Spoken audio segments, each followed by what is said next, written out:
My Watches with Ben. This is the third video in the military watch series, where I cover the top price range. Those watches over 460 bucks. We'll see some good options: Marathon GSAR, Seiko Arni, Tudor Pelagos FXD, Breitling Aerospace, Apple Watch Ultra 2, Garmin Tactics 8, Casio G-Shock GPRH 1000, Luminox, Ball, MTM, Citizen. Great watches in this video. And we'll look at some not so great ones as well. Isobright, Tag Heuer, Rolex, yes, is subpar. For military. If you disagree, let me know in the comments. I'll have more hot takes. Was that a hot take? I mean, I fear the wrath of the Rolex guys. Yeah, Rolexes and Omegas are not the best tool for the military job. Hey guys, interruption. After I completely finished this video, entirely finished it, ready to upload, I learned some things that flipped the entire exercise on its head. And so I had to change the title from military watches to tactical watches. It'll take me just a few minutes to explain, but here we go. I called this series Military Watches because these watches look really great for military, to me, a civilian. And I'm sure they're the kind of thing that military service members would love to have. But I didn't realize how strict the US military is about personal electronic devices, PEDs. As I was digging deeper, yesterday, I discovered that GPS is out entirely. It's forbidden. Bluetooth is out. Even atomic timekeeping is out. If you're in an FOB or something, even digital is out. You can't have your G-Shock in the FOB. Even Quartz 3-handers are out. Yeah, I had a little bit of a crisis yesterday. That seems to leave us only with, you just wear what they give you. And I was like, then why do service members like the G-Shock? When they've been told that's what they like. Here's the reason why. There's two different things. There's being in the FOB. There's being in the operational area. There, you can only have what they give you. The second thing is if you're in training or garrison, that's where you can have the G-Shock. But that's more limited than I thought. You can't be having smartwatches. You can't be having the Garmin's and you can't be having your Apple Watch. I didn't realize that. And so it's too late to turn this ship. It's going full steam. I made all the videos. The top 10 is ready and all these things. What I was going for with the scoring system is watches that are field watches, essentially, things for the outdoors, for hiking, for fitness, for hunting, but they have a ton of extra features. They have the GPS. They have these cool things that you want.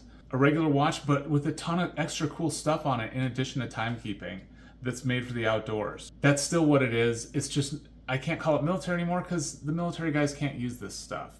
And I didn't realize that. I'm so sorry. So anytime you hear me talking about military, just try to translate it in your mind as tactical. I know this is clunky. It's not going to work in all situations, but it's tactical watch or maybe technical field watch, something like that. You can use it for hiking, you can use it for fitness, but it's civilian. It's not actual military. I was wrong. I was totally wrong. In the military, you got to use whatever they give you. It's very strict. You're going to be using automatic watches if you're actually out there, or hand winding. Can't even have just a quartz watch, apparently. I mean, this blows my mind. In the final runoff, I am going to have a segment for the ones you can use in training. It'll be like military training top 10, and it'll be just the quartz, simple watches, the G-Shocks, what you guys can have maybe in your training, and that's it. Disclaimer over, now back to the video. I will rate all the watches that could be considered for military service and tell you what's the best for that purpose. I'll look at things like size, weight, thickness, materials, function, movement, protection, water resistance, and many, many more elements. If you're short on time, you can jump to the top 5 using the timestamp in the description. What's a military watch? A watch that's good for taking a war. That's the answer. Capable of holding up under harsh conditions and providing features that are useful to the warfighter. Unlike other videos you may see, my analysis is much more utility focused. What the watch can do, how well is it designed. I do give some tiny amount of weight to what it looks like, but that's a very small part of the score. Primarily, I'm concerned with how they perform their job. Telling time, not breaking, giving additional useful tools, compass, timer, alarms, altimeter, flashlight, stuff like that. None of which the Rolex has. I won't go over my full philosophy and scoring system here. If you want that info, it's in the first video of this playlist, also linked in the description. Well, the scoring system's in the first video. Anyway, you can figure it out, I'm sure, if you're interested. This video has 78 watches over 460 bucks. ranked on their suitability for military service from best down to worst. So I'll go through the bottom 73 watches and conclude with the top 5 at the end. So I'll go 6 down to 78, and then at the end you'll see the top 5. It's a long journey, but worth it, because you're going to see some watches you've never heard of and really see how all these watches stack up against each other. So get yourself a beverage and settle in, because I've got a ton of info for you. And please comment if you have any opinions. I love reading your comments, even when you disagree, because it helps me learn. I learn a ton of new stuff from your comments. All right, here we go. Here's how they all shook out in this price range. The green ones are good grades, the yellow ones are okay, and the red ones are not recommended. We had 32% of the watches in this good grade. Some really good ones in this category. 31 okay grades, and then 37% not passing. I don't recommend you take them to war. I think you can do better. Get one of the greens or yellows. Take those ones to your battlefield. Leave the Rolex Submariner at home is my advice on the metal bracelet that doesn't have any other features to it other than time and date. That's my suggestion. All right, let's go on to watch number 6. All right, in 6th place is the Yes World Watch V7. $599, 46 millimeters across, 16 millimeters thick. This is a PVD coated titanium. It has 100 meters water resistance. There are no crowns or anything. It has this cool bi-directional 24-hour scale bezel on it. Unfortunately, it is 120 click. It should be 48 click or something like that. It's a really cool watch. It has a ton of things that it does. There's a reason it gets such a high score. You can buy it on the NATO strap. This is the moon phase down here. This little display over here shows you, the Civic Twilight or whatever. And then when it's actually dark is here. Solar noon is right here on this inner track. There's so many cool things about this watch. It's really fun, kind of artsy. You can read the digital time, plain as day. You can do 24-hour format. I just like mine AM, PM. It's a little simpler for me. The dual time thing. It has programmed zones even. You can just show different times all over the world how you like. You can see your sunrise, the moon phase. It's got the stopwatch timer. They're kind of annoying to use, but you can do it. All right, let me show you the backlight. The backlight is really cool on this. Boom shakalaka. You get tritium tubes on the chapter ring here, and then you get tritium tube on that hour hand that's in the middle. Single hand watch, so that only shows your hour. But yeah, here's 12 midnight, so this is 3 in the morning that somebody took it. Oh, it tells you on the watch. 2:57 in the morning, somebody took this picture. It's very cool backlight. It's a cool watch, kind of off the wall. Score of 89. All right, and perhaps now a more serious option. In 7th place is the ProTech USMC 1016D. $525, 42 millimeters across, 14 thick. Yeah, this was almost in the top 5. In one of my versions, it actually was, which is awesome for a time-only watch. It's sweet. I mean, it has the elapsed bezel. You've got your 15 tritium tubes here. Actually 16, because there's one on the bezel. It even says Marine Corps on it. ProTech is awesome. I think this is a really good military watch right here. Forged carbon case, 300 meters water resistance, screw-down crown. It's not all that crazy thick. I mean, Casios get up to 21 millimeters thick. So in comparison, this is going to be totally practical size watch. Quartz movement is awesome. Tritium lume is going to be so fantastic, and you even get it on the bezel. I know in the military they like tritium tubes. This is fantastic. ProTech with this model is making a really good military watch. Highly recommended. Score of 89. 8th place is the MTM Falcon. $960, 44 millimeters across, 14 thick. In the field watch video, I made so much fun of these guys. As a military watch, it actually is really good. It's 100 meters water resistance. It has the screw-down crown. It has a flashlight on it. These 3 little dots here will do a flashlight for you. It also has a backlight. So you see these little 6 guys over here. That just has a nice glow on the dial face. Let me show you. There you go. They have it all on. You see the glow? Got the glow, and I think the flashlight's going on this one. But yeah, it's genuinely a flashlight if you want to use it that way. Has an elapsed time bezel. You have your military Arabics here, and your minute Arabics and your standard Arabics. They use screw bars instead of spring bars for the strap attachment. So much more robust. It's cheesy that it says special ops on it, but it's actually genuinely a good military watch, in my opinion. It's just kind of expensive. But I've changed my mind over time with these MTM guys. I think they make a cool watch. Score of 89. 9th place is the Casio G-Shock GPS Rangeman GPRH 1000. I've seen so many of these watches that look very darn similar, but this is the GPRH 1000. It's $500, 53.2 millimeters, crazy, 20.3 thick. That is ridiculous. I mean, I thought this one was thick. The one on my wrist feels thick. This is only 16. So 20 is going to be that much thicker. A very thick watch. It does have the memory and pixel display. That's really nice. It's 200 meters water resistance. You get a little control knob over here. It says reverse and forward. That's pretty cool. It's going to be nice to navigate menus and stuff. You've got all kinds of bells and whistles on here. The most we've seen of any of the watches so far. Sunrise, moon phase, latitude, longitude. It says GPS up here, but it's really just going to be your latitude, longitude. There aren't going to be maps or anything on this thing. It'll show your altimeter trend. Those are really cool. My PRW35Y also shows the altimeter trend. Sweet. It's really cool to see that. This one even has the heart rate sensor. We're going to see a whole lot more of that stuff here in this top price range. Even though it's massive, it's only 92 grams. Here's that backlight. The purpley screens these G-Shocks seem to have. Total score of 88. In 10th place is the Seal Omnidiver XOS. $4,792. Crazy expensive. 42 across, 13 millimeters thick. Still not as expensive as a Rolex. And this is made by like one dude. Precision made. I think he's a former service member. 2,000 meters water resistance. Totally crazy the depth rating this thing can go to. Screw down crown is very large here at the 6 o'clock position. It's protected by this little strap bracket deal you got going on here. Pass-through straps are no problem. These are screw bars. They'll be very robust. This whole thing is made of grade 5 titanium, which is much superior to grade 2. It's still very light, but it's much more scratch resistant. I think it's stronger as well. Get your military Arabics on here. Gigantic indices and hands in a diver style. It's actually pretty amazing. It's only 13 millimeters thick when it has 2,000 meters water resistance. That's a very high water resistance rating. I remember that from the dive watch video. It's impressive. And they use a thermocompensated quartz movement in this one. That's what I'd go for. Don't get the automatic with this. Get the thermo quartz. The loom is knock your socks off good. Incredibly cool loom. Sandwiched out. It's a very cool watch, if you can afford it.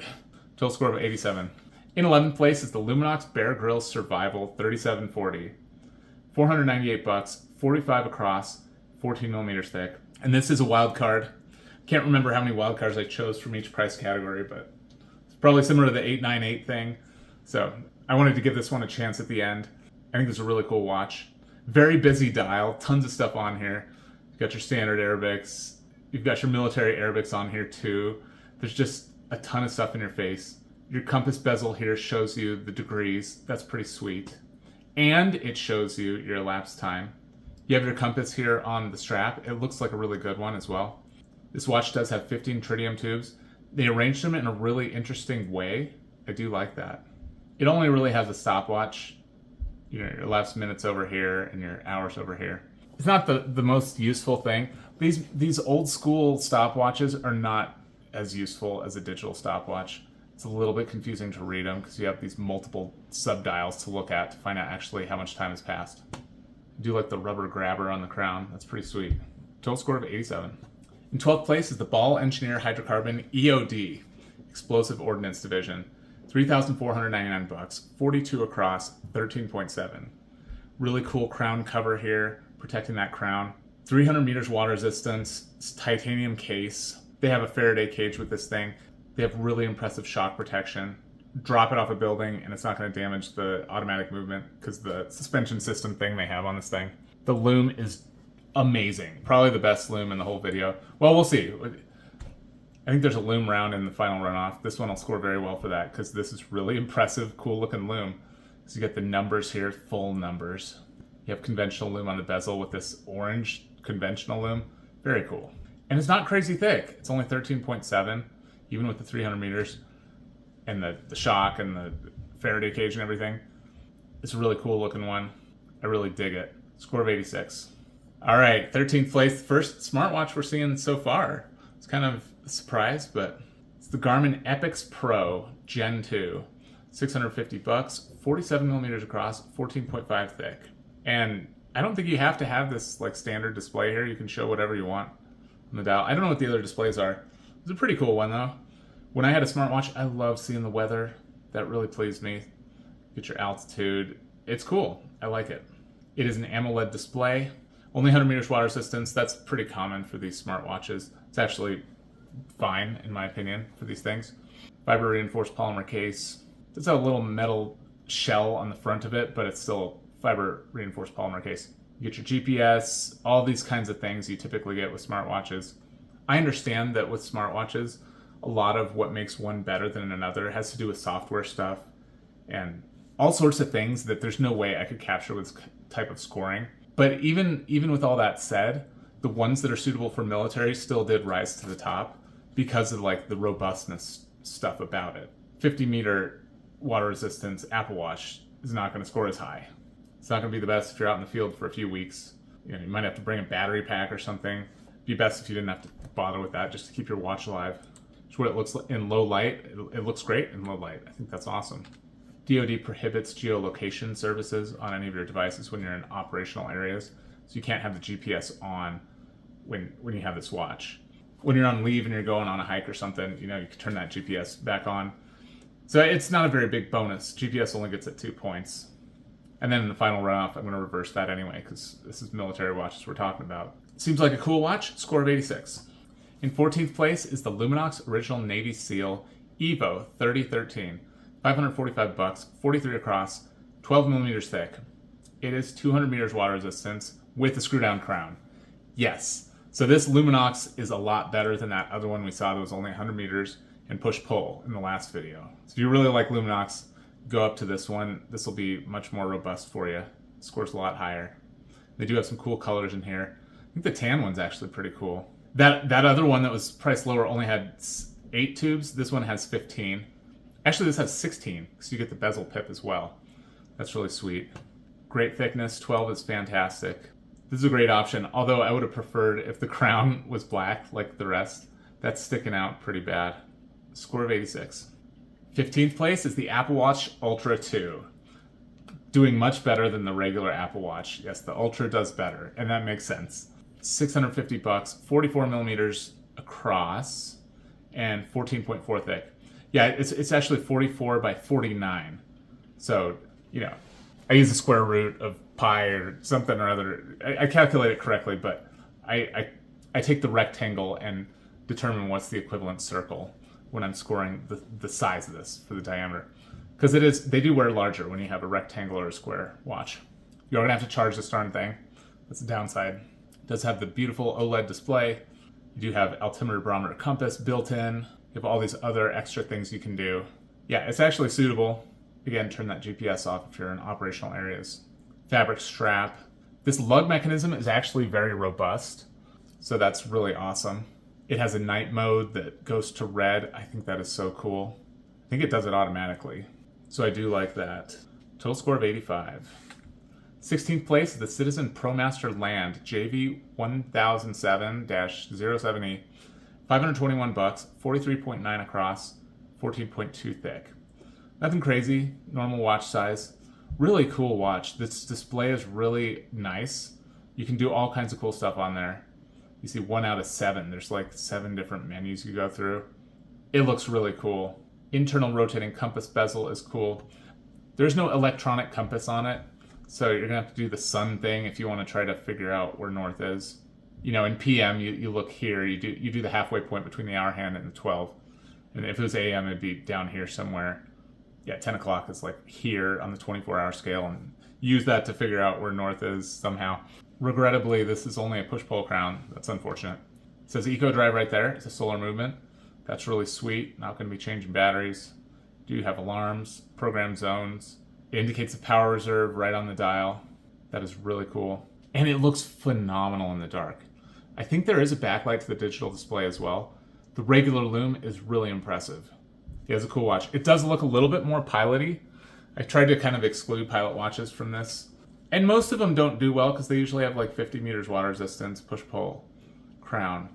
But this one's in here and it does have a pilot vibe. I do like the drill pattern on this crown, which controls the inner rotating bezel. Score of 84. All right, in 17th place is the Sterling Fraser.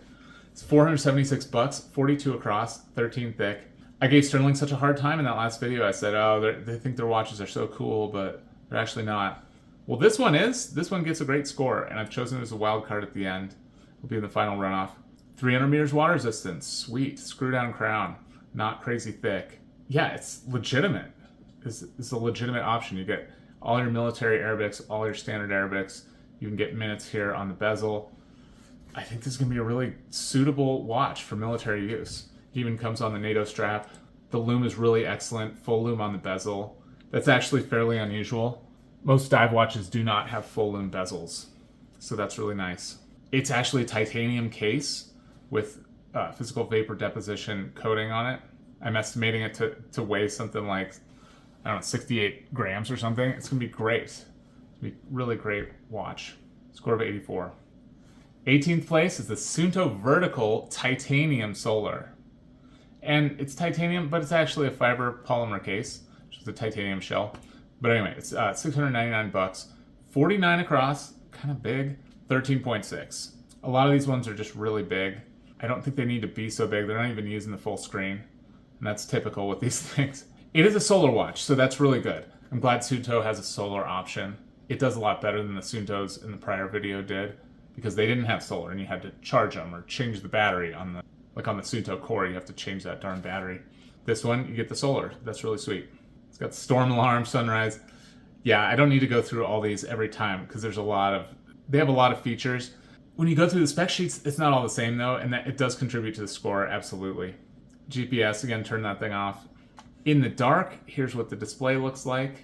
And I do understand that when you're taking a picture with your cell phone of a digital screen, there could be some weird artifacts. Your phone could be trying to compensate for this kinds of stuff. It's probably hard to get a good picture in true darkness of what the display looks like to your naked eye. But I do think this screen is probably not as good as some of the other ones. It's a little bit grainy. It is a memory and pixel screen, so that is nice. That's much better than the Core. If you really like Sunto, yeah, I think this is a nice step up from like the Sunto Core. Total score of 83. 19th place, the Victorinox Inox Carbon, the quartz one.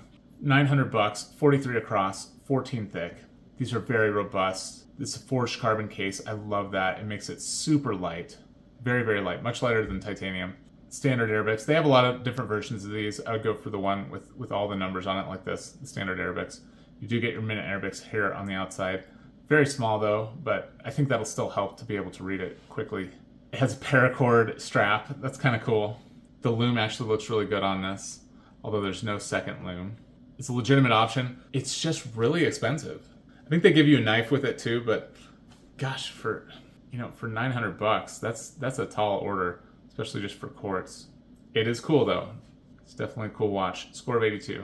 All right, 20th place. I think this is the first Polar that's come up. The Polar Grit X2 Pro.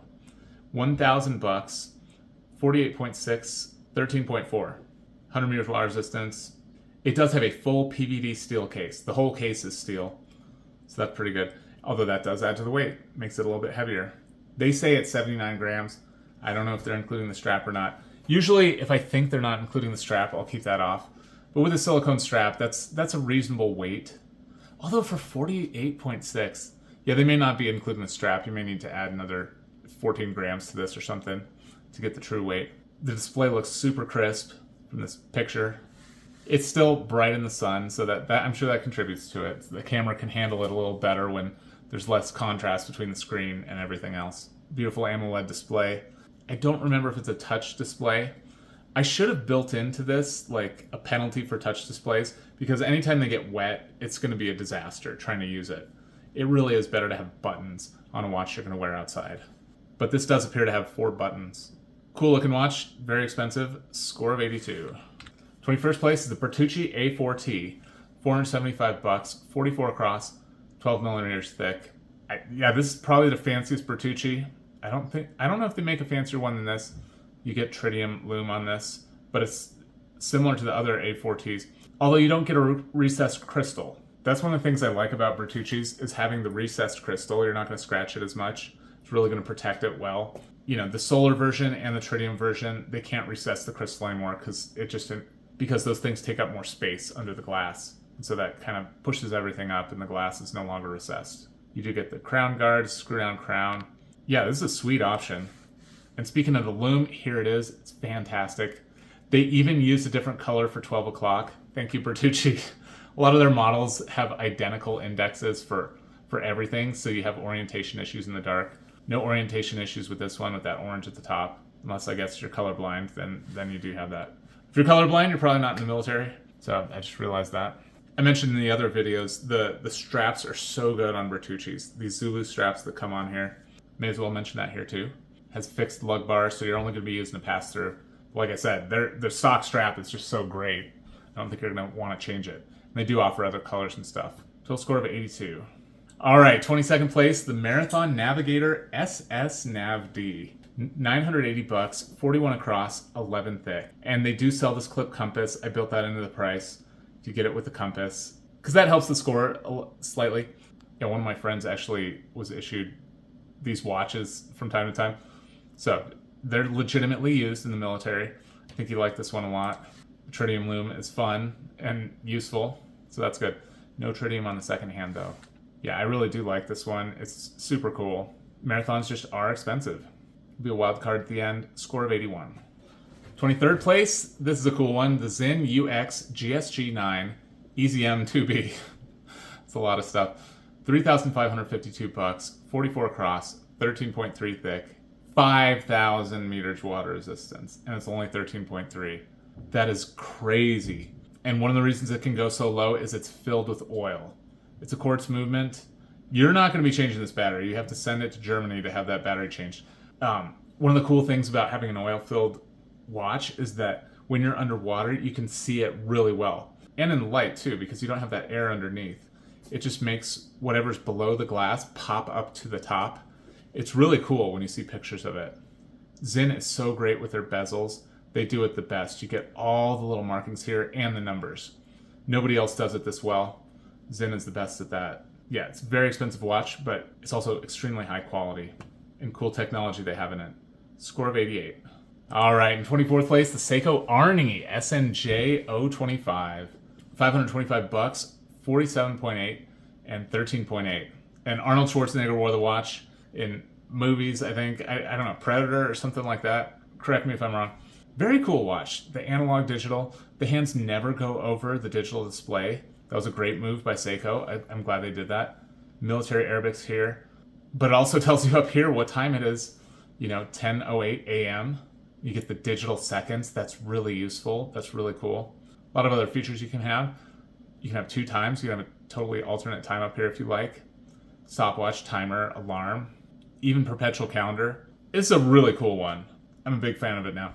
Solar charging as well. And it's got kind of the tuna case here. We've got the shell that goes around the outside, and there's these little cutouts to help you turn the bezel. It's a very cool watch. And the lume is really cool on it as well. You do get backlight for the display, and then the lume on here is pretty solid. Get lume on the second and everything. It's a cool watch, and not too crazy expensive either, unlike some other Seikos that are really getting up there in price. Yeah, this is a nice one. Total score of 80. 25th place is the Unimatic UT1 GMT4. It's our last good grade watch. We're going to be going out of good grades pretty soon. 525 bucks, 41.5 across, 13.2 thick. It's not a GMT. That's total lies. All you get is a dual time display. And if it's between these, it might be a little confusing too if it's pointing at a dot. It says it's 1612 in some alternate time here. Date down here. I like that they put that at 6 o'clock. Very clean look with the cases here on the Unimatics. I really like that. The lume looks pretty darn good. Lume to Arabics, lume on the second, lume pip looks really big and bright. Comes on a nylon strap that looks pretty decent. Cool watch, score of 80. 26th place is the Breitling Aerospace Evo. 4,900 bucks, 43 across, 10.8 thick. So very thin for Breitling. Impressively thin. 100 meters water resistance, push-pull crown. That's unfortunate. The bracelet is unfortunate. Gigantic, heavy bracelet with no extension. They say the whole thing, even on the bracelet, is only 105 grams. That's pretty darn good. Yeah, for comparison, this watch right here is 120 grams on a strap. This steel watch. So, a bracelet watch for 105 grams, that's sweet. This one also has a thermocompensated quartz movement in there. There's a lot of cool things you can do with this. You You get a perpetual calendar, you get a chronograph, stopwatch is what I call it here. The elapsed bezel, really cool backlight on this thing. The conventional lume is not all that impressive. You know, it's missing markings and stuff, but the backlight looks really cool. And somehow you control all this stuff with the crown. There's no pushers, nothing on there. You control it all with the crown. So that's a little bit interesting. Probably takes some getting used to. If you swap it off that bracelet, I think it'll do much better. Slap it on a NATO and much higher score on this thing. But I will put this as a wild card for the final runoff. Score 79. 27th place is the Night Hawk, $500, 51 across, very big, 14.6 thick. Very large watch. If you like large analog watches, this is great because it's not very heavy. It's a fiber reinforced polymer case. It's gonna be very light, 45, 50 grams, something like that. Really nice. I do like the orange. They have other colors. Yeah, these colors right here, this is for the dial. You can get a black dial, orange dial, or white dial. But they also have variants like with green highlights or blue highlights.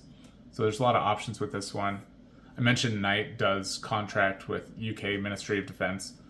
They do issue night watches to soldiers, so they're up to military standards for sure. The tritium lume looks great. I think sometimes these have conventional lume mixed in, but I can't remember for sure. Tritium lume looks fantastic on this. For an analog guy, this is a sweet option, and it will be a wild card at the end. Total score of 79. 28th place is the Samsung Galaxy Watch Ultra. $650, 47.4 this way and that way. They call it a square. It doesn't look like a square to me, but I guess it is. Oh, it is, because look, it's like an asymmetrical square. So there's more real estate here on this right side of the watch. Yeah, I see why this is a square. Okay, 12.1 millimeters thick. I don't know if that includes the heart rate sensor or not. I had a Galaxy watch. The heart rate sensor broke and it burned my wrist, which felt horrible, so I got rid of it. It was kind of cool to have that watch. I did like it until it burned me. It's a titanium case. That's pretty sweet. You don't see that all that much. Usually with these kind of watches, it's some kind of plastic case, but they went with the titanium on this. You're gonna have to charge the darn thing. It's got a ton of features on here. Just latitude, longitude though. From what I could tell, it does not have maps. Correct me if I'm wrong. I think that only gets it 1 extra point, but from what I could tell, it's only latitude, longitude. They also have the night mode thing where it goes red at night. I think that'll be pretty cool. Although they didn't turn off the lights for the picture. I wish they had turned off the lights, but you get the idea. It's got a night mode. It's kind of cool they show the little moon phases here. It's really neat seeing all the different digital displays, and that's one thing I can't really do for you because all these watches come with other displays you can get for them. It's a suitable watch. Just turn that GPS off. Score of 78. 29th place, the CWC 1984 SBS Quartz, $1,022, 41.5 across, 12.2 thick. I like this CWC way more than the G10. This one is much more useful. It's a nice size. It's not super small. Yeah, I would go with this one if you want a CWC. Comes on the NATO strap. Really healthy crown guards here. Nice big crown. Get your day date. Lume looks decent on it. Yeah, decent option, so it'll be a wild card. Score of 79. 30th place is the Vero Forest Service Edition. $475, 39 across, 13 thick. It's probably the only watch in the video that has a kinetic movement. It's like a quartz movement that you power through the motion of your wrist. I don't know. I hope that actually works well. I don't know. Oh, this is really interesting. The button is for your power reserve. It'll tell you how much power it has when you press the button. So that's an oddball. I don't know why it has things on both sides. Oh, one of them is the crown for the internal rotating bezel. The other's the crown for time setting. It's pretty cool. It's definitely a unique watch. They come in kind of whimsical colors. It's a little bit playful. It's kind of more of a hiking vibe than a field vibe. I gave it a decent field vibe. Lume is actually really cool on this one, although it's very thinly applied, so I don't think it's going to last very long whatsoever. Very thin hands. Yeah, the bezel's going to fade so darn quickly, but it looks really cool. I'm glad they did that. Why isn't the 9 loomed though? That's really weird. Anyway, score 79. 31st place is the Tudor Pelagos FXD. $4,450, 42 millimeters across, 12.75 thick, 200 meters water resistance. That's awesome. It's actually titanium. You'll never see Rolex do titanium. Oh no, wait. Did Rolex do titanium with their like super deep diver? I think they did. Anyway, Tudor does titanium here and just a regular dive watch. Fixed lug bars, like super fixed. You're never changing the lug bars, so you have to use a pass-through. Fortunately, theirs looks pretty darn cool. I think this is a Velcro strap. That's pretty sweet, too. The loom is a huge highlight of the watch. Fantastic loom. When I did the dive watch video, this was one of the best loomed watches there was in the final runoff. So that's not going to disappoint you. Nice crown guards. Yeah, it's a solid option for sure. It's a chronometer, 70 hours power reserve. Bezel is very useful because they give you all the hash marks. They give you numbers in 10-minute increments. Cool watch. Score 77. 32nd place is the Mula Glashütte SAR Rescue Timer Lumen. SAR means search and rescue. This is a really cool one too. $2,298, 42 across, 13.5 thick. They've got the rubber bezel. You have a really cool crown guard situation here. It goes around the entire crown. Shrouded lugs here to help protect your strap a little bit more. Full loom dial looks amazing. There it is. It's so cool. I really like this watch. They put the magnifier under the glass. That looks really cool. The black date window looks really cool. Skeletonized hands. Red tip second. Full loom dial. Do whatever you want with the hands. Just don't put loom on the hands. It's my rule. If you have a full loom dial, it's silly because this gives you more contrast when it's just dark. If your background is light, what you're looking at should be dark, and vice versa. 1,000 meters water resistance. Very deep rating here, and not crazy thick. Yeah, this one is definitely used by professionals doing dangerous stuff. Probably not military, but search and rescue stuff. But I think it's suitable for military too. And they do have black version too, if you like. And that loom is nice as well. It's just not full loom. I would want the full loom with this one personally. Very cool option. Score 77. In 33rd place is the Sangen Overlord. $480, 40 millimeters across, 11 thick. Yeah, it seems like they're multiple thousands of dollars, or they're just like around $500. It's funny how that worked out. There's a huge disparity in price within this top area. There just really aren't that many military watches that are super expensive. But yeah, Sangen makes legitimate stuff. I think their product images have a lot of weaponry in them. It's cool to have the dual time here. I like that a lot. I really like the PVD case. The whole thing is looking really tactical and cool. Loom is good. You're going to get loom on the dual time hand and the second hand. All this other stuff. They did a great job with the loom. Screw down crown, 200 meters water resistance. This is a solid choice. No question about that. Score 77. 34th place. I was just saying there aren't that many expensive military watches. This is the Richard Mille RM25-01 Adventure. Sylvester Stallone famously owns one of these darn things. It's got the level on it. It's crazy thick. It says 14, but they have this cover thing that goes on the top that makes it even thicker. It's a 50. Oh, why did I skip the price? Why did I do it backwards? $750,000. That's nuts. That's more than my house. And we have a nice house, too. That's crazy. Why is a watch more than a house? I don't know. And it's a manual winding watch. You have to wind it here. I don't think it's going to be all that easy to read. It does have a compass with it, which is interesting. A compass on the top, and you can flip it up. And I don't know. There's actually not... I couldn't find a ton of information about it, like easily. Grade 5 titanium case. Only 100 meters water resistance. I mean, if you're a millionaire, maybe this is a cool one. Couldn't find a loom shot. It's orange, so is it going to be orange loom? Probably. What did I say here? I said loomed indexes, no Arabics. Okay, the Arabics aren't loomed, but these little dots are. That makes sense. You do get a stopwatch. Power reserve somewhere on the dial here. Score 76. I think you could take it. I don't know why you'd make that choice, but you could, I suppose. Score 76. 35th place, the Bremont Supermarine Endurance Compass. And so yeah, you can get this with a compass bezel, and with the dual time hand, you can do your sun thing to find north. That's pretty cool. I like that. So yeah, you get a dual time hand. 500 meters water resistance. That is impressive. Screw down crown. You do get a crown guard on one side of it, so that counts. I give it credit because it'll protect it from blows either way. Oh, it is very, very thick though. I don't know why it's so thick. 17 millimeters. That's crazy. It is a chronometer though. That's nice. Does have a glucidur balance something. There's a glucidur in there somewhere that helps protect it from magnetism. Date window. Couldn't find a backlight picture for it. It's not a very common edition of the Breitling Supermarine. Total score 76.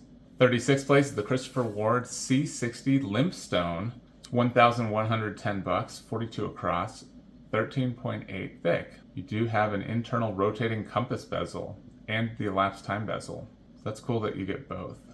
Loom looks really good on it. They even loomed the compass thing. I know the guy didn't turn off the light, but it's hard to find loom shots of this watch.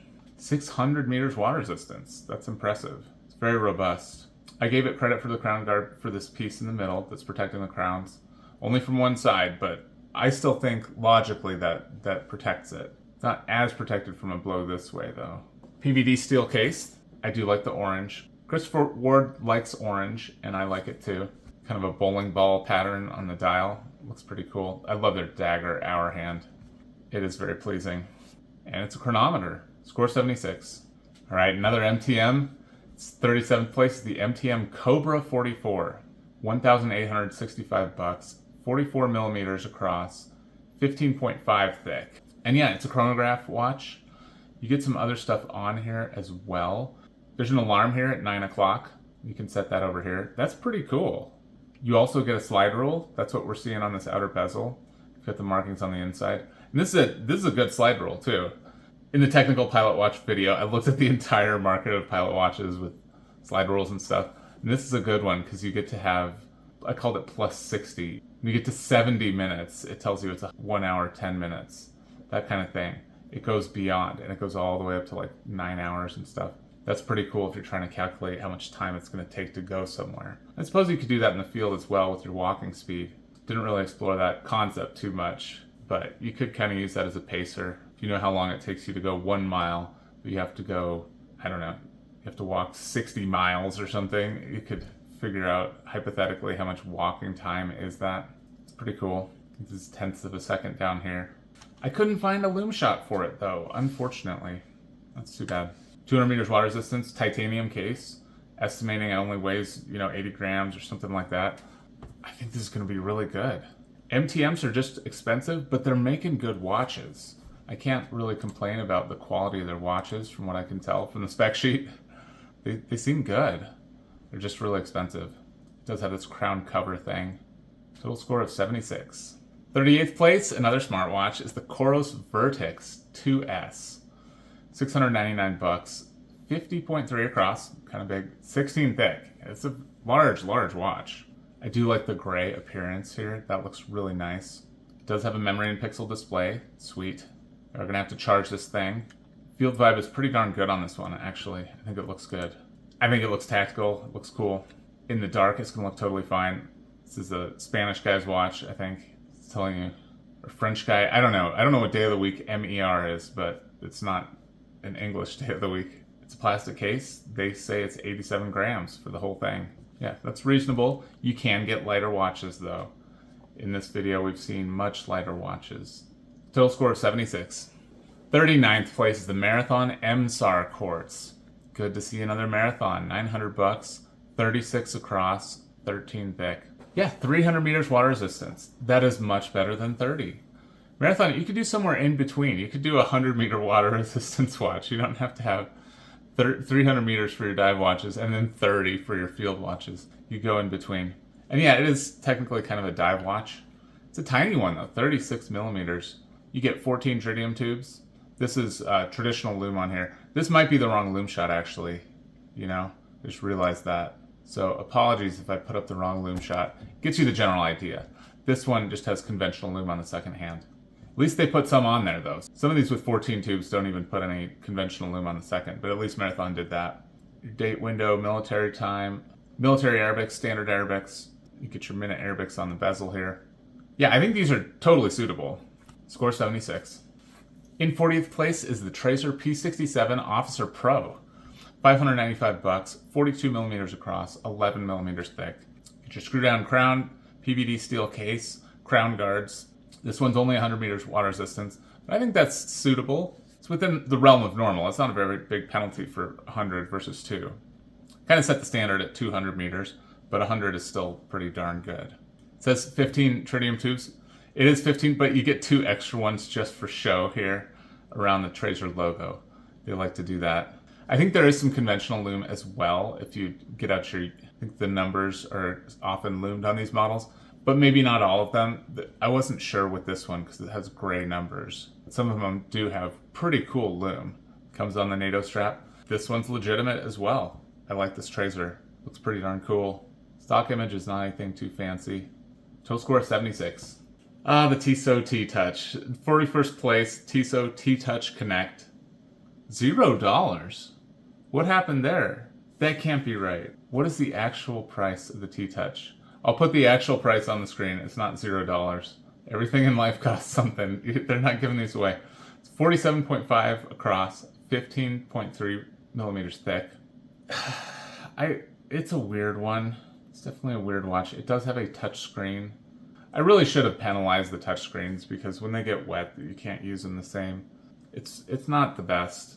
I think all the AMOLED watches or OLED watches use a touchscreen, except for the Garmin Instinct AMOLED version. So that's pretty darn common in the smartwatch world. Is the touchscreen thing not ideal for military use? I mean, you can work around it. It's not a huge deal, but there should have been some little penalty for touchscreen. This one's 100 meters water resistance. It does have a crown, but it's a push-pull crown. It has a PVD titanium case. That's nice. It does have altimeter, barometer, compass, and temperature on it. Perpetual calendar, latitude, longitude even. It'll do your steps, all these kinds of things. So there's a lot of features on this T-Touch. It does have a solar movement too. So that's better. It's not looking super military, but it could be worse. The lume looks pretty cool on this. You even get the lumed compass bezel. Yeah, on paper it seems okay. There's something about it that just seems off to me. Total score 76. 42nd place is the Ralph Tech WRV Electric Black Operator. Is it a different movement or something? It's a Mecha Quartz, so that's why they're calling it electric. I don't know why they called it electric. I would have just called it Mecha Quartz because that's what it is. These numbers are not the same size. That is strange. 12 and the 6 are smaller than the 3 and the 9. Or it's early in the morning. Am I just hallucinating? No, it's true. They're not the same size. I can use my cursor as reference. Yeah, the 3 is significantly larger than the 6. That's weird. I do like that the date has the same kind of lime green color. I would have preferred just white numerals, not lime green, but they chose lime green and on the hands too. Oblong case looks cool. The crown is recessed. That'll protect it. 300 meters water resistance, screw down. All that stuff. I mean, it's a robust watch. Let's look at the lume. They didn't turn off the lights, but it looks like it has a lume date too. That's pretty sweet. Nice big chunk on the second hand. That's not gonna fade any faster than everything else. That's really cool. A lot of times you just get a tiny little sliver on the second hand and that fades really quickly. Good pip on the bezel as well. It's a cool watch. Score 76. 43rd place, I owned this one, is the Marathon GSAR Anthracite. $2,100. I think I got mine for $700 or something. It was too much for me. I had to return it. 41 millimeters across, 14 millimeters thick. It's a 300 meter water resistance watch. Has the screw down crown. The crown is really nice on this with the crosshatch knurling. PVD steel case, nice crown guards.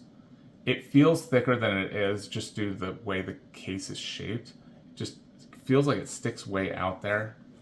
They just kind of have straight sides to it. So that's a little bit unusual with this one. The bezel knurling is very, very chunky. You can really grip that thing. If you have gloves on or whatever, that's not going to matter. I definitely understand the Marathon GSAR watch. It makes total sense. It's a Swiss movement. You do have the Niva Flex, which helps protect it a little bit from magnetism. The tritium tubes are cool. There's the tritium.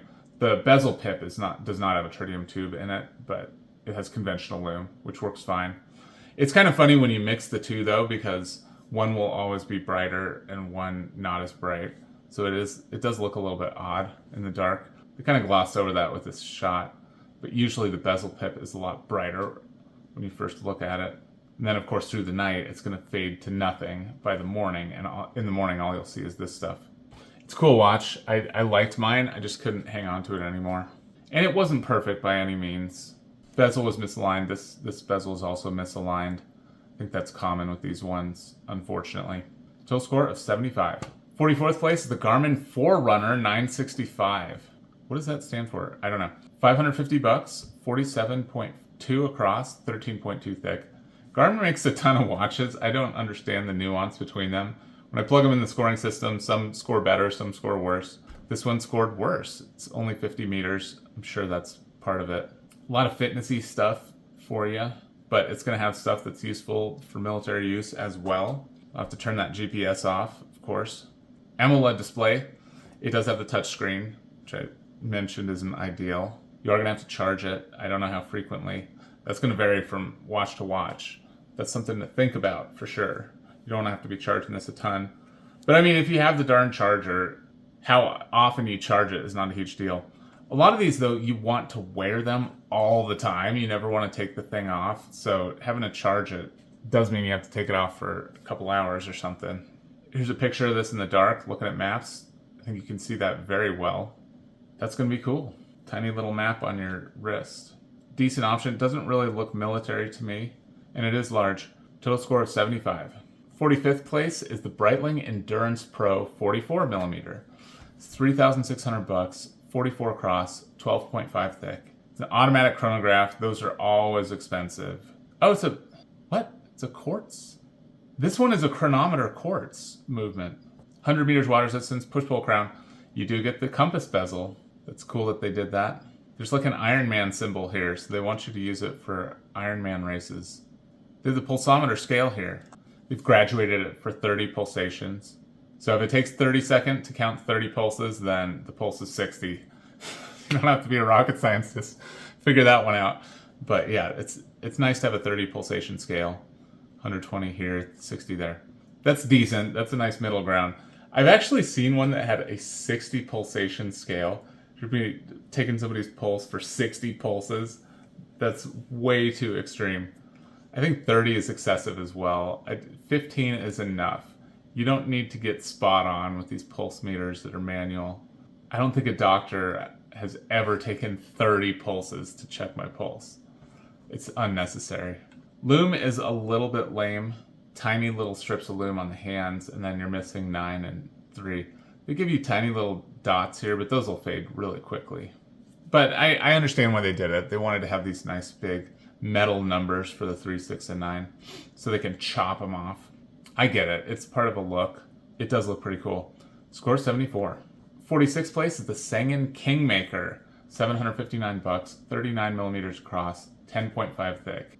This did really well as a go anywhere, do anything watch, especially on that bracelet.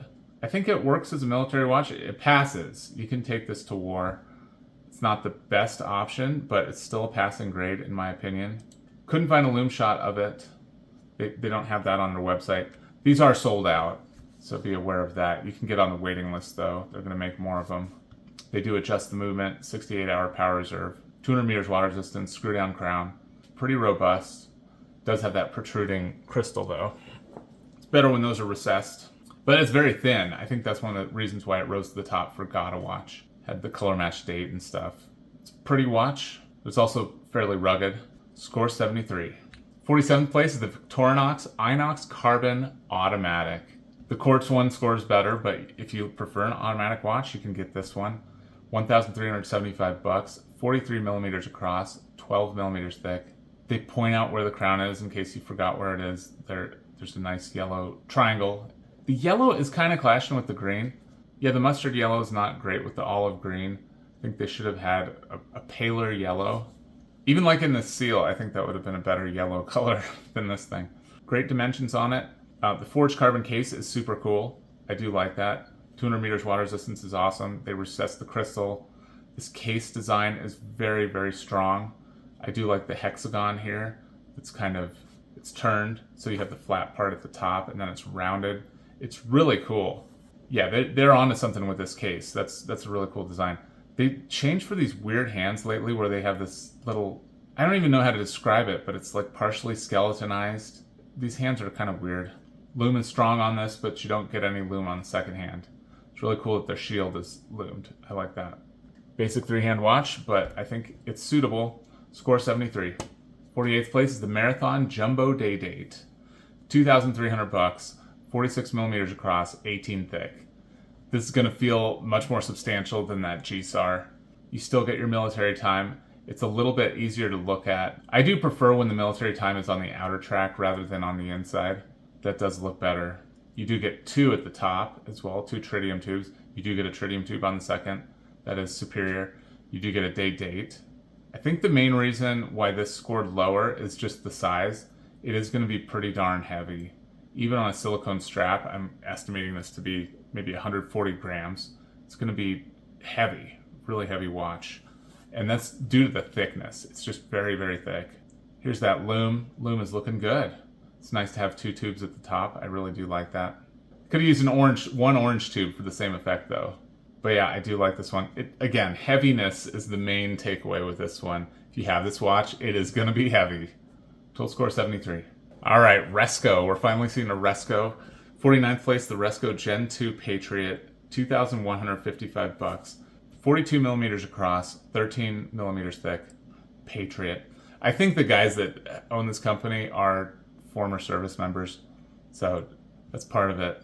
Bezel should go over one more. Oh man.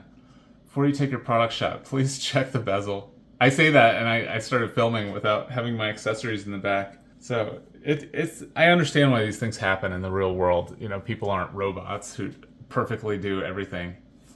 All right, let's look at the lume. The only lume shot I could find is just the dial disc on its own, but that's what it looks like. You know, the hands will look fine when they put the hands on. I don't know if the hands are lumed. They have black on the inside. They should have just been solid metal. That would have looked better, but this is probably good too. It lost some points for not having minute marks. That's going to be really annoying when it's, 10:33 versus 10:32. It's just going to be in here somewhere. Not very precise. It's better when you have little markings. I don't know why they couldn't have put little marks on the outside. They're going for this minimalist look, but it's robust. 300 meters screw down crown. PVD steel is nice. The crown guards, all that stuff. NATO strap. They even have a screw bar instead of spring bars, so that's much more robust. Just kind of barely scraping in due to the other limitations. Score 73. 50th place, not technically passing the class on its own, is the Leico 7Cs. $2,350, 45.8 across, and it's 16.7 thick.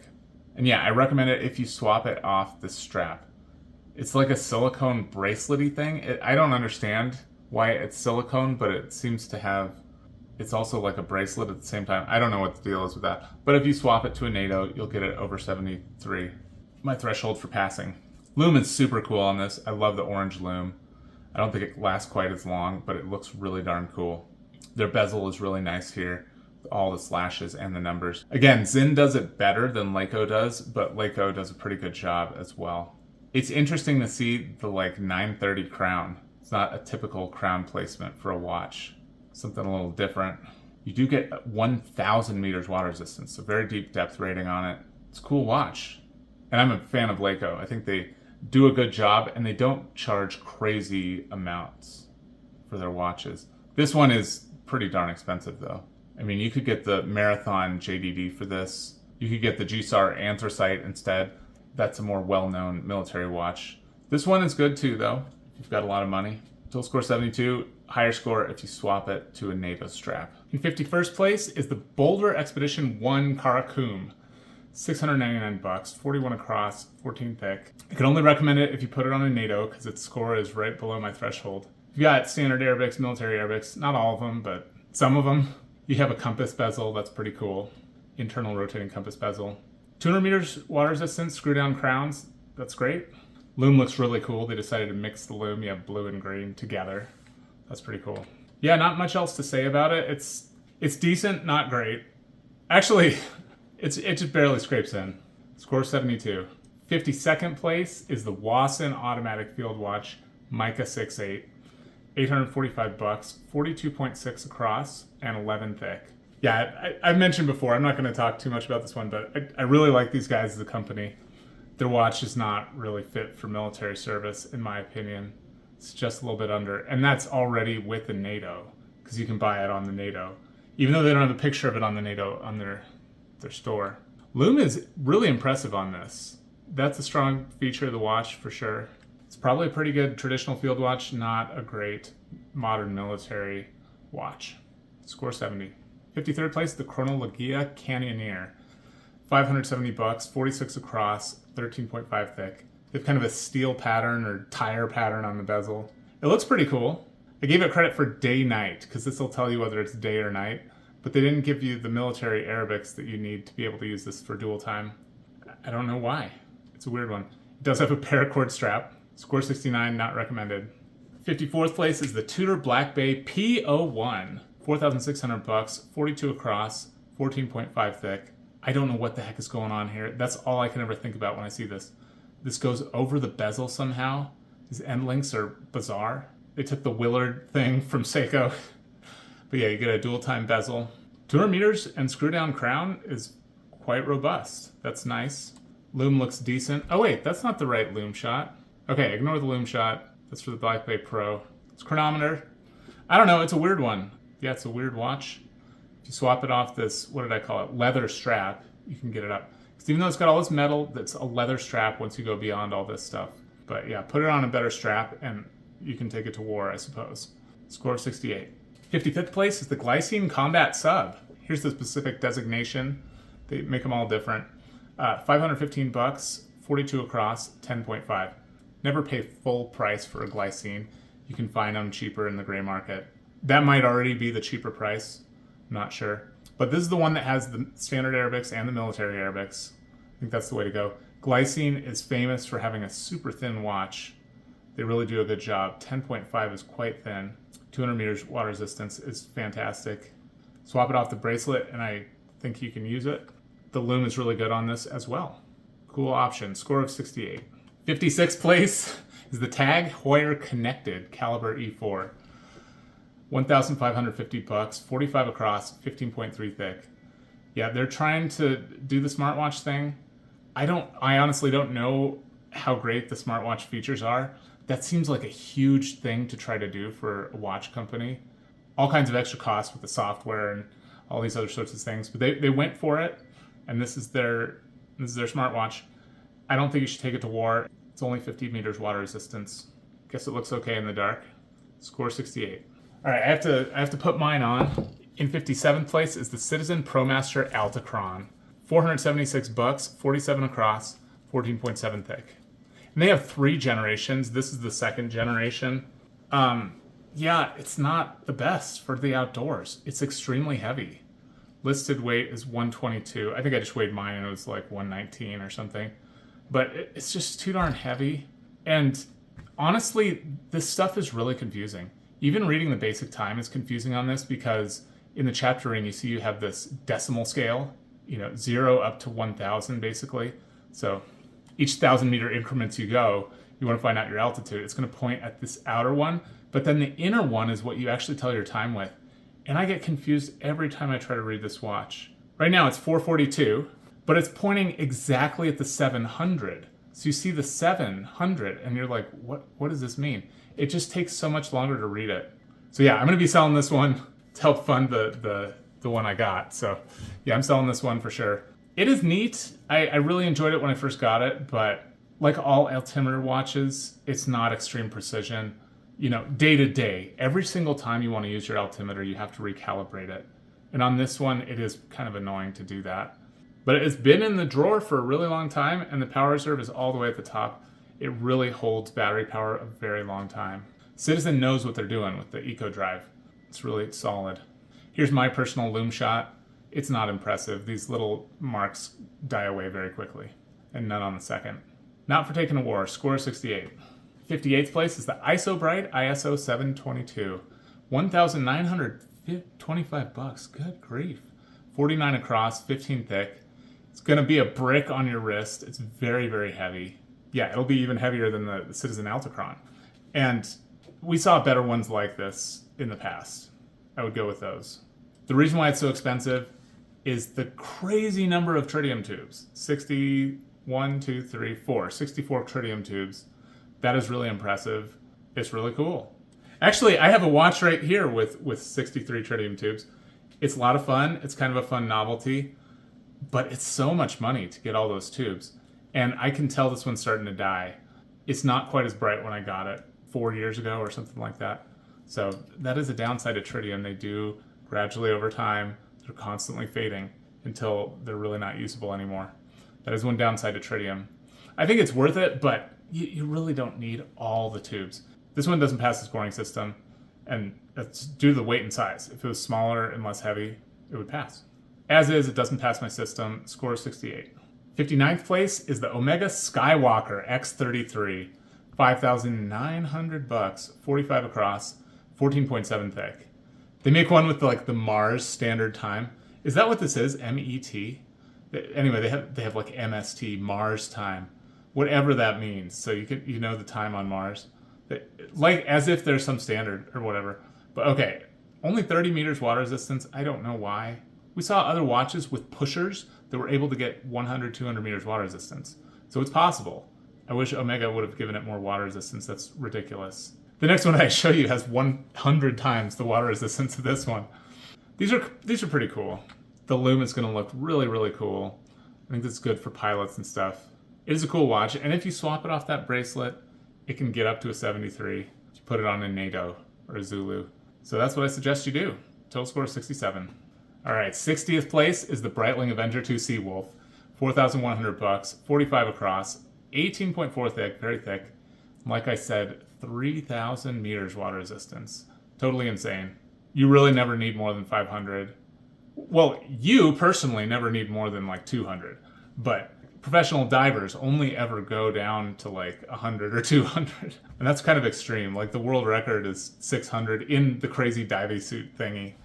So 3,000 is really ridiculous. Lume is pathetic on this thing. Yeah, I don't recommend it for going to war. Score 67. 61st place is the Zen 556A Fabric. 1,380 bucks, 38 and a half across, great diameter, 11 millimeters thick. It's a really cool looking watch. It did well as a gauge watch. It did well as a pilot watch. I don't think it's great for modern military use. You've got better options. Score 66. 62nd place, the Benris Type 2. 1,495 bucks, 42.5 across, 15 thick. If you like this, just get the Marathon Navigator. That's a better option. This one's not recommended. Score 66. 63rd place, the Timor Modern Field. 1,068 bucks, 37 across, 12 millimeters thick.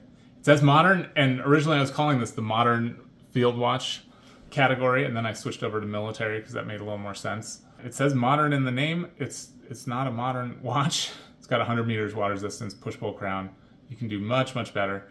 This is clearly not a functional watch because the hour hand is halfway in between 10 and 11, and the minute hand is right here. That's what the hour hand should look like when this is pointing at the 30. So, and I know they do that for product images, but you should get the 10-10 right. This needs to be a little bit closer. The hour hand needs to be a little bit closer to the 10 here. Total score is 66. 64th place is the MAT Escadron. 1,518 bucks, 42 and a half across, 13.5. It looks really cool. Doesn't pass my scoring system. It's not a bad watch. 200 meters water resistance, screw down crown. It's a rugged watch, but I built the system to favor watches that had functionality with it, and this really doesn't have very much functionality. Score 66. 65th place is the Casio ProTrek Climber PRW 6900. 520 bucks, 44.8 across, 14.7 thick. And yeah, this is one of those Casios that doesn't do well. I don't recommend it. It's a really weird one. It's got some cool stuff on it. It's an interesting, weird watch, but I don't recommend it for modern military use. Score 65. All right, we got here. 66th place is the Rolex Submariner. 10,650 bucks, 41 across, 12 millimeters thick. Watches of Espionage wants you to think that every darn soldier has a Rolex Submariner.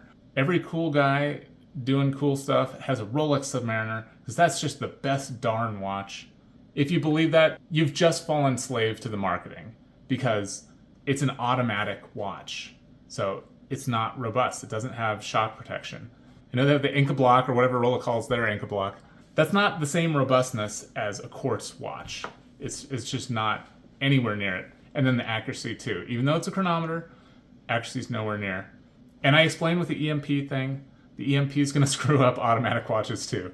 It's got parachrome, but I don't think that's enough to protect it if an EMP went off. The Rolex Submariner is not even a good choice for modern military use. It's not even a passable choice. It is failing. That's my hot take.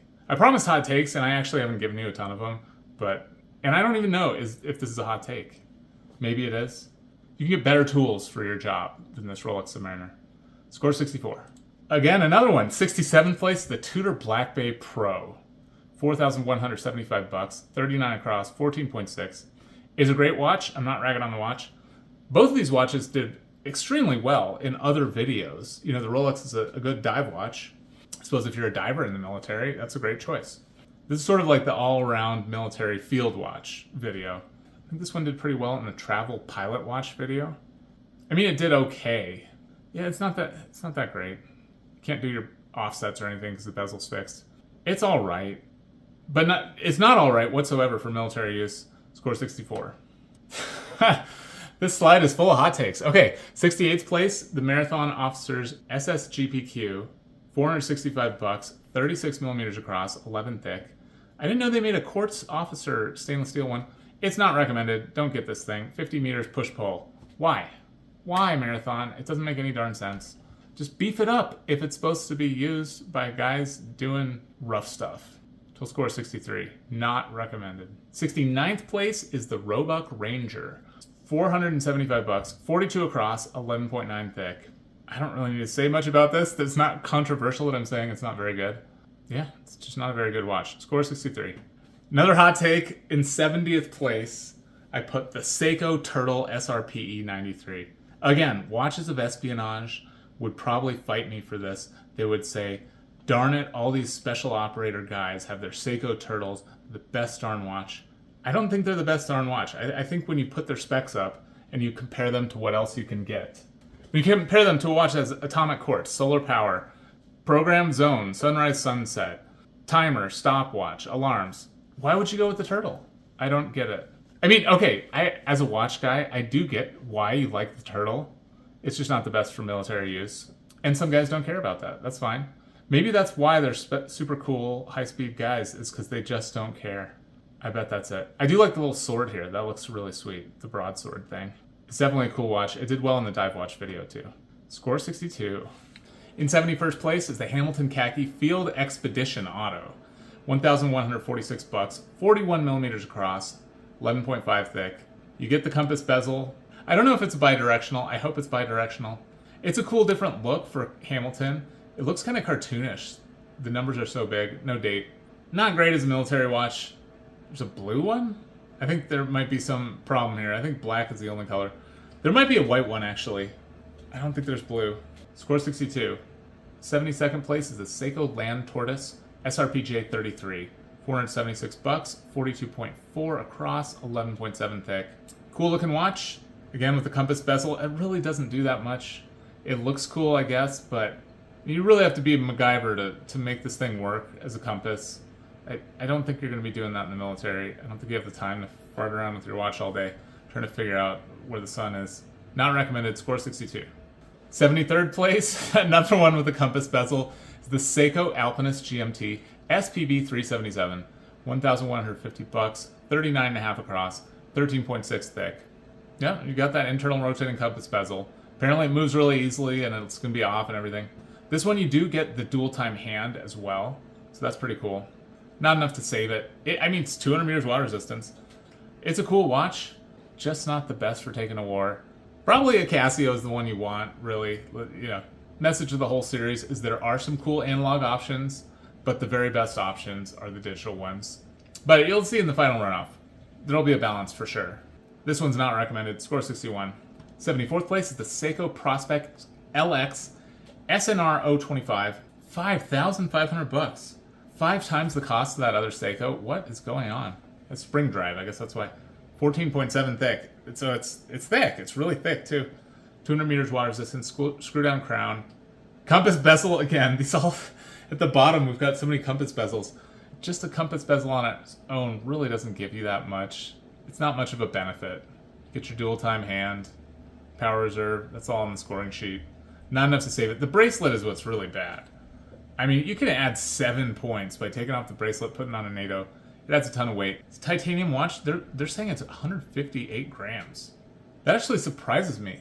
There's that Breitling that was like 100-something grams. That was titanium. That was much thinner, though. Yeah, that's right. It was like 11-something thick. So yeah, that thickness adds a ton of weight. And maybe their bracelet's not titanium. I don't know. I mean, for 5,500 bucks, you better get a titanium bracelet too. But that's really heavy. That's surprisingly heavy. Score 60. Not recommended. Okay, the scores are getting darker. It's getting even worse. 75th place is the Breitling Professional Emergency. $20,000. 51 across. 21.6 thick. And yes, you have your emergency signal here. You unscrew this thing, and there's some kind of big antenna. If you do that, a helicopter comes. You have to pay the helicopter man whatever his rate is. Very expensive. So don't do it unless you want to pay that helicopter bill. Again with the compass bezel, but there's no compass on it. So you have to use the sun to figure it out. With all this gadgetry, they couldn't give you a compass. It's just crazy thick. Why is it almost 22 millimeters thick? Ridiculous. I do like the black one though. They make this in bare titanium as well, but this is the black one. 186 grams. I mean, it has to be titanium because who could wear it if it's not titanium? 186 divided by 0.7. Yeah, if it was steel, it'd be 265 grams. So it's better. Well, okay, that's not perfect math because the strap is part of this 186. Anyway, I'd have to subtract the strap weight and then divide it by 0.7. But anyway, super heavy. It'd be almost 300 grams if it was steel.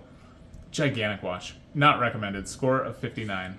Yeah, I think I'm having a little too much fun with these last ones.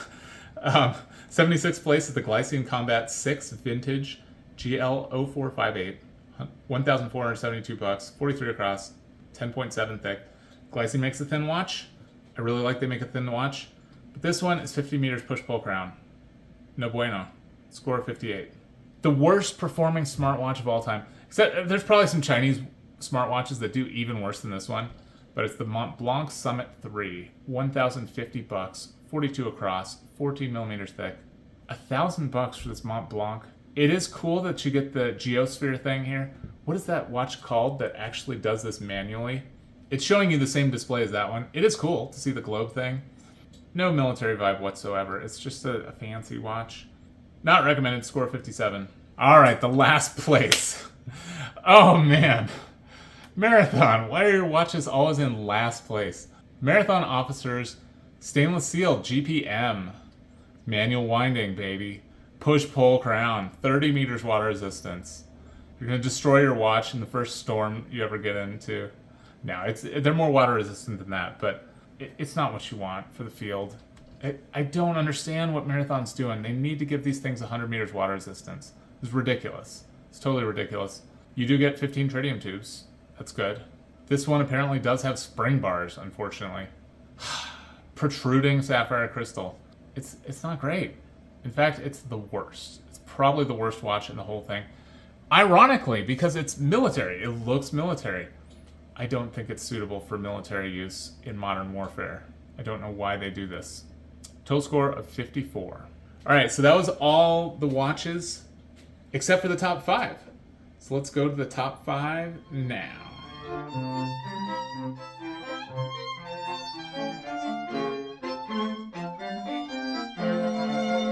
Top 5. In 5th place is the Garmin Enduro 3. 900 bucks, 51 millimeters across, pretty big, 15.7 thick. Yeah, it's a large watch. You know, these smartwatches are large, usually. It does have a plastic case, not even fiber poly on this one. No pusher guards, so its pushers are totally unprotected. Has a ton of features. You can see right on the dial, sunrise, sunset. You can see your weather. You can see, I don't even know what this is. Your like happiness score or something. All these kinds of weird things. It's kind of a fitness thing. The main place it's losing points is just for being big. You see how dark red it is here. For practicality, it scored very low. It's not great to have a humongous watch when you're going to war. Let's look at the backlight. Here we go. Here's a picture of the backlight. Last night, HRV, whatever that is, heart rate. I don't know what it is. I don't know what HRV is, but there you go. Cool looking graph. It does have an OLED display. So all the OLEDs have touchscreen. So, you know, you've got the touchscreen. That's not ideal for military use. It does also have a bunch of buttons. So I think you're going to be okay, even with the touchscreen. Total score 90. 4th place is the MTM Silencer. 1,230 bucks, 44.5 across, and 15.4 thick. Yeah, this one looks really cool. I think it's cheesy that it says special ops. It actually has a digital display behind it. So this is an Anadigi watch. You can show 2 different times. So you can have the times on the hand and then a time down here that's different. That's sweet if you're in far off places. You need to know what time it is back home. It does have a vibration alarm, stopwatch and timer.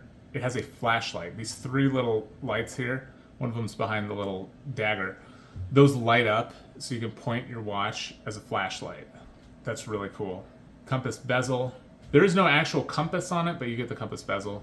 Use the sun to figure out where north is if it's daytime. There's a picture of that backlight. It's going to shine very brightly in the dark. You got regular lume, and then your digital stuff can have a backlight. And they tell you which the things are, just like the Suunto core, alarm, timer, stopwatch. You can see all that stuff at the bottom, tell what screen you're on. It's very cool. It does have screw bars for the lugs as well, so you're not going to snap off a spring bar. I actually have, I was carrying a box with a watch with a spring bar. I did something weird or whatever, that watch popped right off and fell on the ground. So spring bars fail. They definitely fail. I've seen that happen. It's happened to me personally. Screw bar is a lot better. Contributes to the high score of 91. Third place is the Garmin Mark Commander. $3,200. Wow. Is that the most expensive Garmin? It might be. 46 millimeters across, 14.4 thick. The screen on it is like an old school screen. I don't know why. It's 100 meters water resistance. There's no crown on it. Well, this looks like it's turny. I think it's a control knob, not a crown. It has an AMOLED display, ABC, altimeter, barometer, compass, temperature, all kinds of bells and whistles, sunrise, storm alarm, GPS, dual time hand. Well, you see the dual time hand right there. It's pointing at 10 a.m. It appears to be the same time as the main time, but I assume you can make those be different. You do have to charge this one. That Enduro did have a solar battery. I forgot to mention that. But this one, the Mark Commander, you do have to charge it. That's kind of annoying. I don't know how long the battery life is, but if they don't have solar, you have to charge them fairly often, probably once a week, once every few days, something like that. It's kind of annoying. Backlight, I guess this is backlight. In the dark, you'll be able to see it fine, just like your cell phone. It's not like it's hard to see your cell phone at night. Total score of 94. Second place is the Garmin Tactics, $1,400, 51 millimeters across, 14.7 thick. 100 meters water resistance.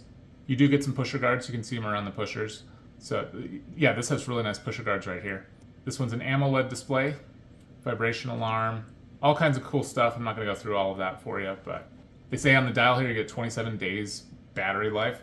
It does have solar charging. That is really sweet. You probably will have to charge it every once in a while with a cord, but primarily you can just rely on the solar, especially if you're outside. Probably just charge up really nice. The Tactics does have a lot of cool tactical features. You do have ballistics in there. If you're a long-range shooter and you know your wind and your whatever, you can calculate, your offsets for shooting. So that's pretty sweet. Has full GPS. Got maps on here and everything. Although, per DoD instruction, you may not use geolocation services in operational areas. You have to turn that GPS off. But it's cool the watch has it. Altimeter, barometer, compass, temperature. That's probably the cutouts for the sensor right there. It's a cool option, and it looks like it would take a pass-through pretty easily with these little dangly bits off the edge. Backlight looks fine. It's an AMOLED display. It'll look great. Total score of 94. And what's in first place in the over $460 category? It is the Garmin Fenix 8 Solar. $1,000, 47 across, 15.2 thick. It's smaller than that last one, and that's why it's here. That's why it's in first place. It's 4 millimeters smaller. This actually makes a huge difference. You don't want a humongous watch. In terms of the features, the Tactics is better.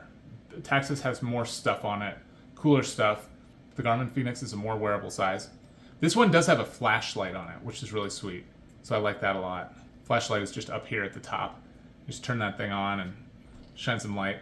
In the dark, it'll look better than this blurry picture. It's just, with the smartwatches, it's a little silly I did the loom shot thing because it's really hard to take a picture of an AMOLED screen in the dark and have it look like it actually looks in real life. So it's going to look better than this blurry image, that's for sure. Ton of cool stuff on the dial. I mean, the Fenix is probably the best Garmin watch. Certainly on my scoring system, that's how it came out. Tactics is really sweet too, especially for military. Those were my top 5. Yeah, here are the top 5. 4 Garmin's in the top 5. In prior videos, I always had a rule where you couldn't repeat brands in the top 5. and so I just kick them down and bring up whatever's next. I didn't do that in this one. I guess I could have brought up Yes Watch, ProTrek, and Casio up into the top 5, but now we're getting down to score of 88. No, I just kept the Garmin's. Garmin just swept it in this category. Yeah, this is a fun video. Garmin really did well. I think they make a better smartwatch than the other ones. The Apple Watch Ultra 2 is still viable if you like smartwatches. Some really great analog watches in this top tier. 89, score of 89, that's sweet. Yes, ProTrek UMC is a great example. The Ball EOD, that's a grail watch for me. It is so darn cool. The Sterling Fraser was also a standout for a 3-hand watch. That scored really well. Suunto actually makes a pretty cool smartwatch with their vertical, which does have solar charging. Citizen Pro Masterland is a sweet one too. Yeah, a lot of really cool options. Marathon Navigator is legit, and it scores pretty darn well too. Arnie. Yeah, I had a lot of fun. If you've watched my videos before, you know that after I'm done talking about the watches, I like to talk about the Bible. So that's what I'm going to do now.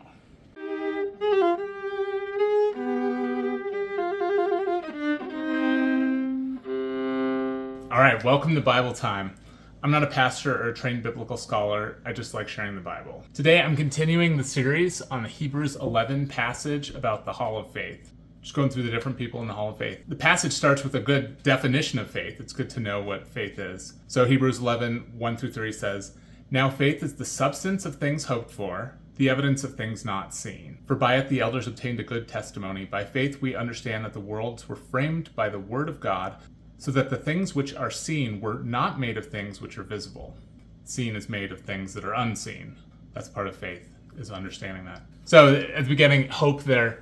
When hope is used in the New Testament, it's more akin to trust. So this passage, bottom line is, faith is trust in God's plan and belief in wonders that we have not seen with our own eyes. Okay, so today we're looking at Enoch.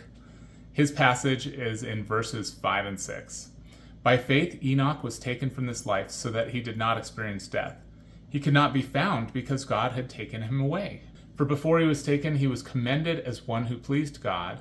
And without faith it is impossible to please God, because anyone who comes to him must believe that he exists, and that he rewards those who earnestly seek him." There's not really a lot about Enoch in the Bible, in the canonical Bible. There are only 3 places that state anything about his life, and I already shared one of them, the Hebrews passage. So now I'll mention the other 2. The first one is Genesis 5, verses 18-24. "When Jared had lived 162 years, he became the father of Enoch. After he became the father of Enoch," all right, I'll skip verses 19 and 20. Verse 21, "When Enoch had lived 65 years, he became the father of Methuselah. After he became the father of Methuselah, Enoch walked faithfully with God 300 years and had other sons and daughters. Altogether, Enoch lived a total of 365 years. Enoch walked faithfully with God. Then he was no more because God took him away." Yeah, that's very interesting. So the passage doesn't tell much about his life, except that he walked faithfully with God for 300 years, and that he didn't die because God took him away. That's a short list of people in the Bible who didn't die. As Steve Day says, there's 100%, so far it's 100% that die. I think he's leaving off Enoch and Elijah, but that's something Steve Day says. Anyway, the third passage is Jude 1, verses 14 and 15. And this is where it really starts to get interesting. And that's the second to last book of the New Testament, very near the end of the Bible. The passage reads, "Enoch, the 7th from Adam," it's just specifying which Enoch, because there are more than one in the Bible. "Enoch, the 7th from Adam, prophesied about them. See, the Lord is coming with thousands upon thousands of his holy ones to judge everyone and to convict all of them of all the ungodly acts they have committed in their ungodliness, and of all the defiant words ungodly sinners have spoken against him." That prophecy is not super specific. The passage is interesting because some say that it's quoting a prophecy from the apocryphal book of Enoch. Apocryphal meaning that it is not included in the Bible. It's not canon. This book is often called First Enoch. There's other Enochs as well that also are dubious. So I have not read the book of Enoch. It was likely written by multiple authors, perhaps in 1st century BC, and apparently it was found in Qumran in the Dead Sea Scrolls. And Enoch actually lived in like 3000 BC. So, written down thousands of years after I can't say he died, after he was taken away by God. Apparently, this book of Enoch was actually found in the Dead Sea Scrolls. And the Dead Sea Scrolls had a lot of other non-biblical stuff in there too, like communal regulations, biblical commentaries, legal texts, historical texts, poems, things like that. There was a lot in the Dead Sea Scrolls. It doesn't mean that it's part of the Bible just because it was in the Dead Sea Scrolls. There's a lot of other stuff that's there as well. And there's definitely good reasons why the book of Enoch, First Enoch, is not in Catholic or Protestant Bibles, or even the Jewish Tanakh. It's not in any of these things. So here's some reasons why it's not. First one is the authorship. Although the book of Enoch says that it's written by Enoch, there were multiple different authors, and it was written down thousands of years after Enoch left the face of the earth. Second, early rejection by church fathers. For example, the church father Jerome, who was the translator of the Latin Vulgate, he was aware of the authorship issue and that it was excluded from Jewish canon. There was no complete Hebrew version available at the time, just fragments and stuff. And Jerome's approach was apparently Hebraica Veritas. The church was trying to have continuity with the Jewish tradition, which makes a lot of sense. There's inconsistent doctrine in the book of Enoch, such as astrology. And again, I haven't read it, but this is the summary of the problems with Enoch. And then there's a lot of stuff about angels, including attributing the origin of evil to fallen angels, which First Enoch calls watchers. There's inconsistency with the eschatology of other writers, such as Daniel. It vastly expands like apocryphal stuff.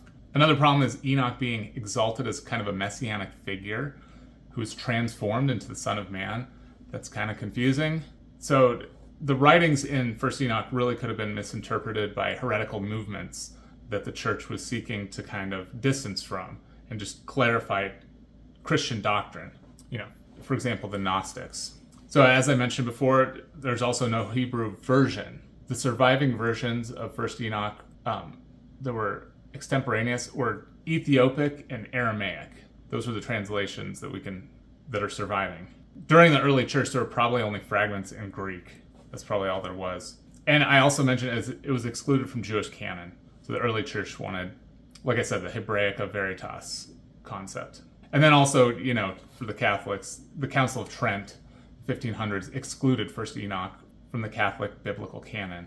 So there's a lot of reasons why it's excluded. It's not canon. I don't believe it's inspired. That particular book. One thing we know for sure is that Enoch was a prophet, and his prophecies were carried down by oral tradition among Hebrews, and they were well aware of that, as evidenced with the Jude passage. And here's some of what Gill says about the Jude 1:14 passage. He goes on and on about it. His writing style is similar to Paul's, where a lot of ideas are strung together and woven, but this is a nice little snippet. The Jews, in some of their writings, do cite and make mention of the book of Enoch, and there's a fragment now which bears its name, but it is a spurious piece, and has nothing like this prophecy in it. Wherefore Jude took this, not from a book called the Apocalypse of Enoch, but from tradition. Gill's making the case that Jude took the prophecy from tradition, this prophecy being handed down from age to age, and was in full credit with the Jews, and therefore the apostle very appropriately produces it, or rather, he had it by divine inspiration. So Gill says that the Jude wording does not align with the passage in 1 Enoch, I'll take his word for it, and instead says that the prophecy was oral tradition or divinely inspired. That makes sense to me. All right, going back to the Bible, there is one other passage where Enoch is mentioned, but it's a genealogical list in 1 Chronicles 1. So I won't read that passage because it's just about lineage. It just mentions his name, nothing about his life. Okay, so now that all that's out of the way, we reject the book called First Enoch. So what do we know about Enoch from the Bible, from the canonical Bible? We know that he walked faithfully with God, in Genesis 5. We know that he did not experience death. God took him away, Hebrews 11, which also references Genesis 5. He lived for 365 years, and his prophecies were well known, as evidenced by the Jude passage when he says, as Enoch prophesied, and he explains. So people were aware that Enoch prophesied. It's interesting that the only other figure in the Bible who did not die, that we know for sure, was the prophet Elijah. And this is in 2 Kings 2, verse 11. As they were walking along and talking together, him and Elijah, suddenly a chariot of fire and horses of fire appeared and separated the two of them, and Elijah went up to heaven in a whirlwind. Elijah didn't die, he was taken up into heaven as well. But going back to Enoch, the Bible says that the reason that Enoch did not die was his faith. In Hebrews it said, without faith it is impossible to please God. So the Bible definitely points out to faith being an incredible power. Jesus said you could move mountains with your faith. Faith is clearly one of the most important elements of a walk with God. All right, that's all I have on Enoch. The next video, I'll cover Noah, the third person listed in the Hall of Faith. That'll be interesting. Noah's very, very cool. If you want additional biblical analysis, please check out the 4 pastors that I've linked in the description. They're all great. Now for a prayer. Lord, thank you for Enoch. Thank you for all these people in the Hall of Faith. Lord, I pray that you would help us to have faith like they did. Lord, I'm grateful for our Bible. It's really incredible, the history of the Bible and what we have in our hands today. So grateful that we have such a clear record. And as others have said, the Bible has not necessarily what we want to know, but what we need to know. It's all there. Lord, I thank you for that Bible. And I pray that you would help us all to just remain faithful to you, to trust in you to lead our lives, and to believe in the things that you've told us that we have not seen with our own eyes. Pray for that faith for me and anyone else who's listening. Lord, please strengthen our faith. Pray all this in the name of Jesus Christ. Amen. Now may the Lord of peace himself give you peace always and in every way. The Lord be with you all. See you next time.